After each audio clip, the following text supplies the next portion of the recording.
Well, I'll start with an opening statement. First of all, just really proud of our team to be able to host our second regional and only our fourth year of existence. That's pretty special, and our team has worked extremely hard to get to this moment, and now the work starts. We have a very challenging regional here, and looking forward to hosting this Friday, and hope the fans come out and support us. It ought to be a great atmosphere and a great time. How nervous were you? You got down there to 13, 14, 15 range. Well, I knew we had a shot at being a host site. I knew we had a really good shot at being one of the 16 seeds. But, you never know. It's a committee and you never know how it's going to work out. And there were some times where we thought maybe we'll be a high 2 seed somewhere. And as they kept mentioning the names, it's kind of nerve-wracking. It's never boring, that's for sure. But I know the NCAA committee has a tough time this time of year, and there's always brackets you can look at and have a lot of questions. But it's like I've told our team all year long, we're going to have to be good teams to where we want to go, and this is no different in regionals. And it's just a great opportunity. I'm very proud of our team. You get to open with a team you're familiar with, playing them twice this year. Is that a luxury, or would you rather play somebody you hadn't faced? This time of year, it's always hit and miss. UNCG is a very good program. We had them in our tournament, played them twice. Obviously, they won the SoCon and very good mid-major conference, and they're a very challenging opponent. We're going to have to bring our A game in postseason. It doesn't matter if it's UNCG, Cal State Fullerton, or Auburn.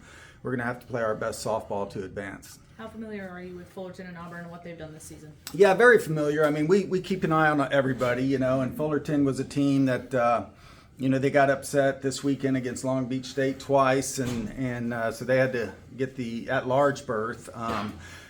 Program with a lot of tradition, well coached, a lot of very good players in the program. And then, of course, Auburn, we had them last year. Matty Pentis, one of the best pitchers in the country. They play extremely well defensively, and they've been hitting the ball this year a lot better than they did last year. So this is going to be a challenge for us. Speaking of hitting the ball, how do you get this team to find some of that stroke again? Yeah, there's no secret we've struggled down the stretch here offensively, and hitting comes and goes. As a coach, it's hard to pinpoint it. I think a lot of it's mental and a lot of it's pressure, and the thing that we've got to realize is that we're good hitters.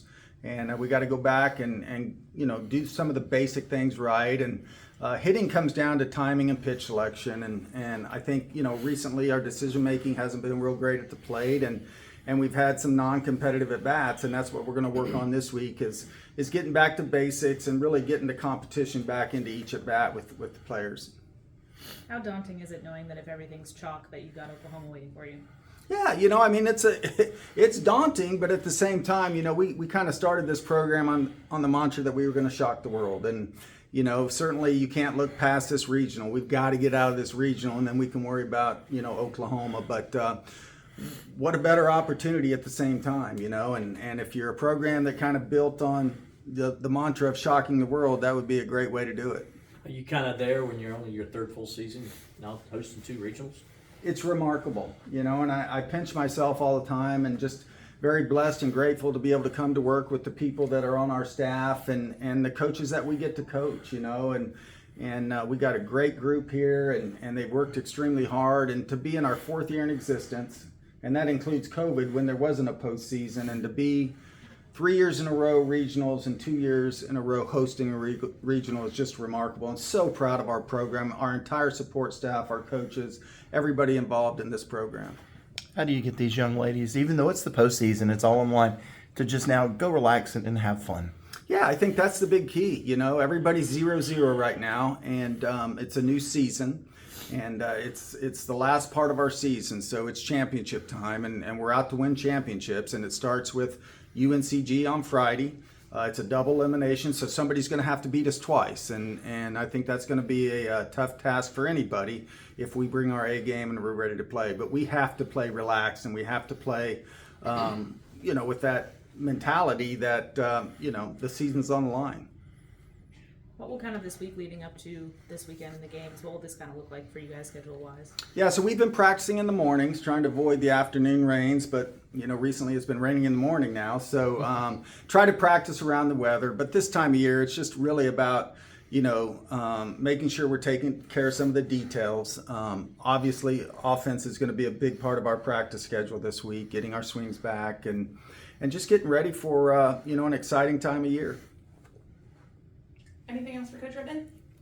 Hey, thank you all for the support.